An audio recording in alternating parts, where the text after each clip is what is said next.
Boa noite a todos.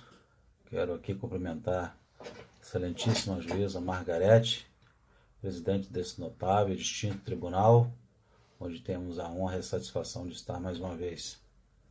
Quero aqui publicamente externar a minha satisfação pela forma que Vossa Excelência conduz os processos, sempre com muita imparcialidade, sempre com muito respeito e retidão. Nosso muito obrigado.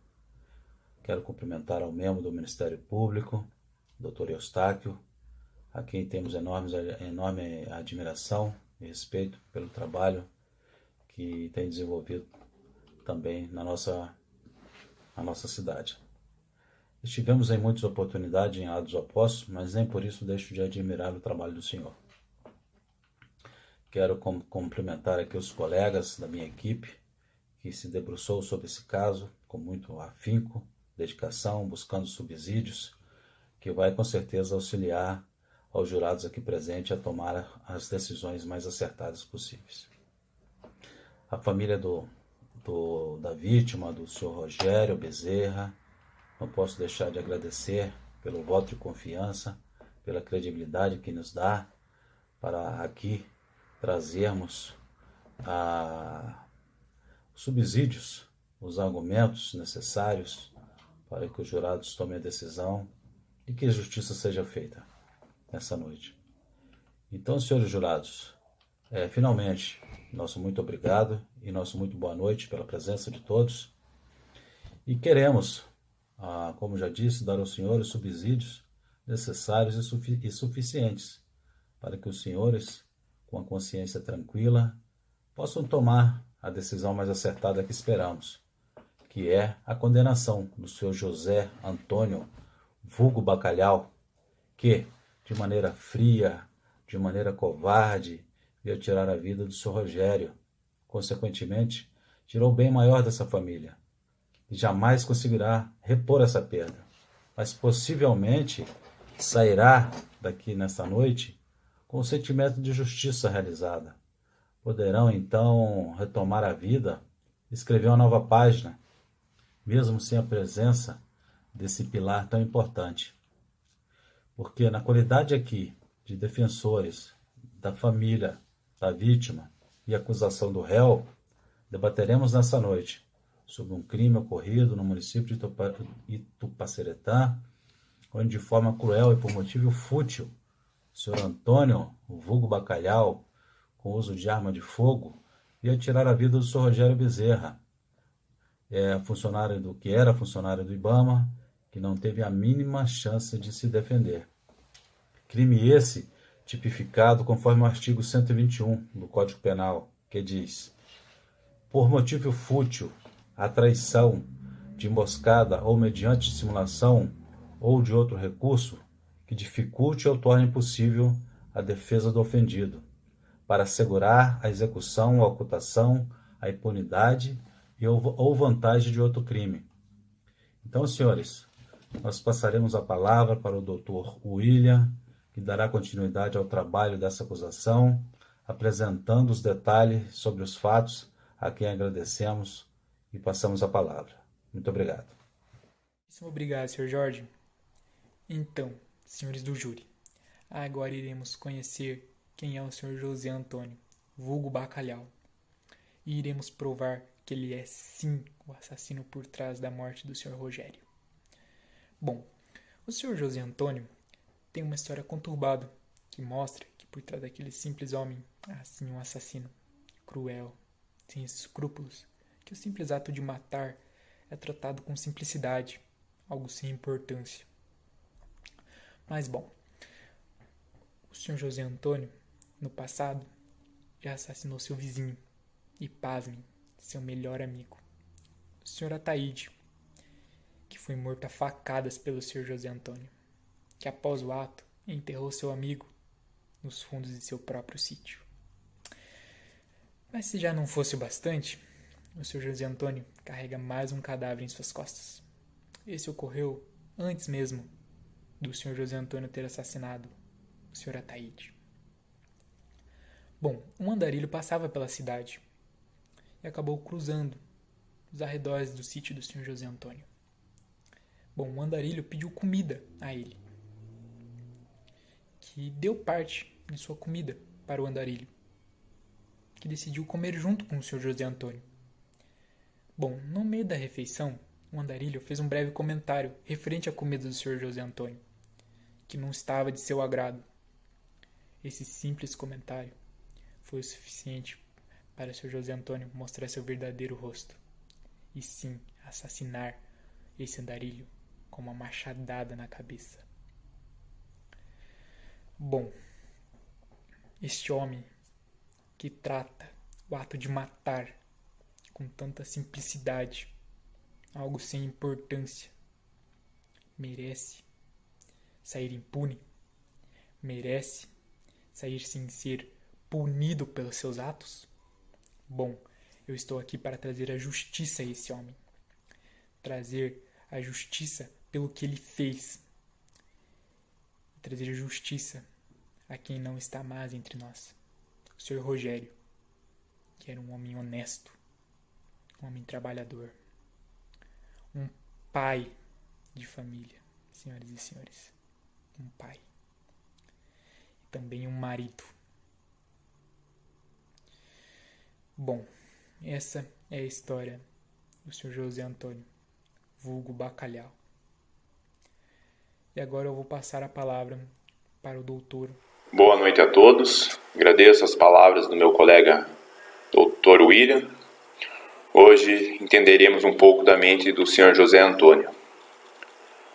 José Antônio, conhecido como Bacalhau, é um homem que não tem remorso, que mata pelos motivos mais fúteis, mata com grau de frieza e crueldade, sem demonstrar um mínimo de remorso por suas vítimas. Vejamos aqui hoje como exemplo o caso que o Sr. José Antônio assassinou seu melhor amigo, Ataíde. Bacalhau assassinou Ataíde com vários golpes de faca, dizendo que era por conta de um acidente que seu amigo teria causado. E agora quer que acreditamos que ele não teve a intenção de matá-lo? O próprio assassino fala que matou Ataíde porque este teria feito algo para ele por acidente. Sendo assim, podemos ver o tamanho da crueldade do Sr. José, matar seu melhor amigo por conta de um incidente que o pobre homem cometeu. E além de tudo, ele nunca demonstrou remorso ou arrependimento pelo ocorrido. E ainda guardou consigo um pedaço do corpo da vítima. Sem nenhuma dúvida, isso é um ato de um psicopata que guarda troféus para si de suas vítimas. Como acreditar que ele não teve a intenção de matar o amigo? O que falar de sua segunda vítima, então? Um pobre andarilho, uma pessoa totalmente humilde, que foi infeliz em pedir comida na porta errada, que falou algo desagradável, mas que de forma alguma era motivo para ser morto de uma forma tão brutal assim, sem ter nenhuma chance de defesa. E seu assassino, o Sr. Bacalhau, não esboçou nenhuma reação, remorso ou qualquer sentimento que uma pessoa de bem teria naquela situação. O Sr. José Antônio é realmente uma pessoa bárbara, sem o mínimo de respeito pela vida humana, que se diz tão cristão como ele tenta mostrar no inquérito, na página 11 do inquérito, citando versículos da Bíblia, como não roubarás, mas não dá a mínima para outros versículos, como não matarás. O que esperar de uma pessoa fria e mentirosa dessa? Até sua mãe conhecia o seu potencial agressivo, explosivo, sanguinário. Ela tinha medo dele, ela escondeu a arma por ter medo dele, como consta nos autos. E ela estava certa. Como que uma pessoa dessa poderia ter uma arma de fogo? E agora, essa mesma pessoa fria e mentirosa quer que acreditamos que ele não matou Rogério? Rogério acusou de roubo. E vimos que o Sr. Bacalhau já assassinou 2 pessoas por bem menos. Vimos a frieza com que ele se refere às suas vítimas. Ele mesmo confessa que matou por motivo torpe. E agora, imagine o que ele faria a alguém que entrasse em seu sítio a fim de recuperar o que Bacalhau havia roubado. Felizmente foi isso que o Sr. Rogério fez, e por isso que a sua vida foi ceifada, por esse ser repugnante, acostumado a cometer crimes hediondos. Esse é o Sr. Bacalhau, Sr. José Antônio. Obrigado a todos. Passo a palavra à minha colega, doutora Rayane. Boa noite, juíza. Boa noite, senhoras e senhores do júri. Agradeço a palavra, doutor Gustavo. E vou dar seguimento ao processo, fazendo a descrição da vítima, que é o senhor Rogério Bezerra do Nascimento, que trabalhava para uma empresa terceirizada que presta serviços à IBAMA, no qual participava da fiscalização do meio ambiente, atualmente na cidade de Tupaceretã. O senhor Rogério era um homem muito ocupado, um homem responsável, e por isso quando ele teve aquela breve conversa com o senhor José Antônio na margem do Igarapé da Boleta, ele disse que iria demorar a verificar a água do riacho atrás do seu sítio. E também não quis emprestar os equipamentos quando lhe foi pedido, visto que eram delicados e o senhor José Antônio não saberia o que fazer com os mesmos. Depois de alguns dias, vieram se encontrar novamente, só que dessa vez não foi um encontro pacífico.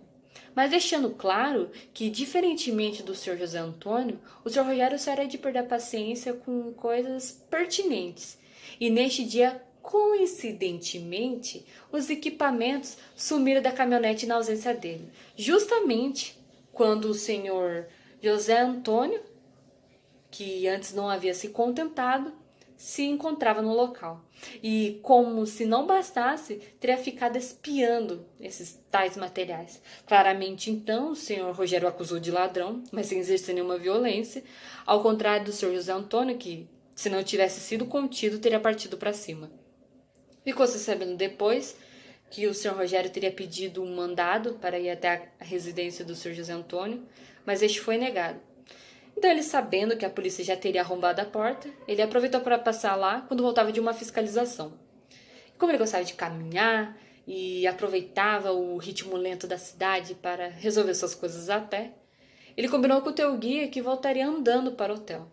Porém, já é de nosso conhecimento que, infelizmente, não saiu como planejado. Assim, ao entrar no sítio, foi visto pelo senhor José Antônio, que o amarrou e pediu para que ele explicasse como usava esses materiais. E, frente a uma negativa tentativa de fuga, o senhor Rogério levou 2 tiros pelas costas. Não obstante, senhoras e senhores, o senhor Rogério não era apenas um paulista, como é comum dizer na região. O mesmo era casado e pai de uma linda garotinha de 13 anos. Ele era mineiro e havia se mudado para o norte há cerca de 1 ano e deixava sua família morando na capital do estado. Quando seu corpo foi encontrado no sítio do senhor José Antônio, sua esposa, juntamente com tua filha, imediatamente vieram para cá.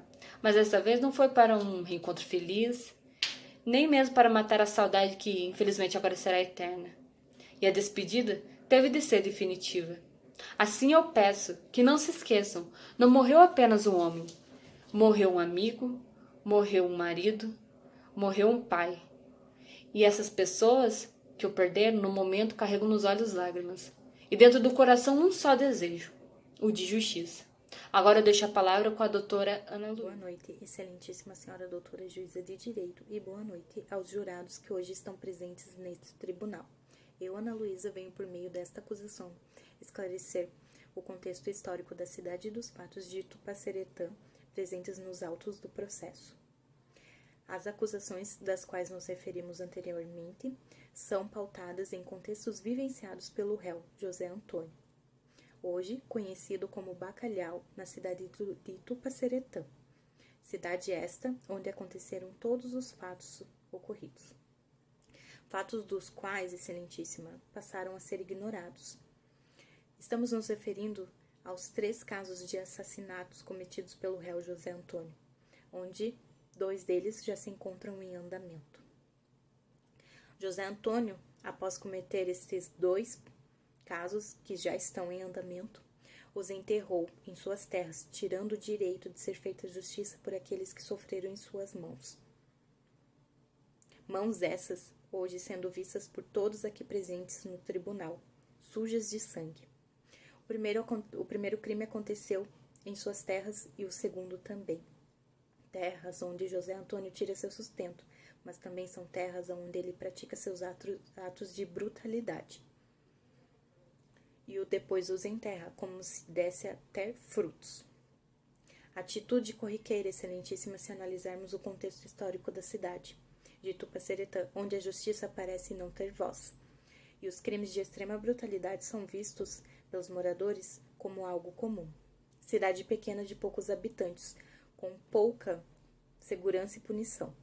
Acabou facilitando a ocultação dos cadáveres, sem levantar suspeita nenhuma, excelentíssima. Demorou-se em torno de 20 dias para que sentissem falta de Ataíde. O que nos faz pensar, excelentíssima, como pode uma cidade tão pequena fugir de nossos olhos da lei? Sem mais, encerro minhas descrições, excelentíssima. Obrigada ao júri. Convido então a doutora Paloma Lima para dar continuidade ao contexto histórico da cidade dos fatos.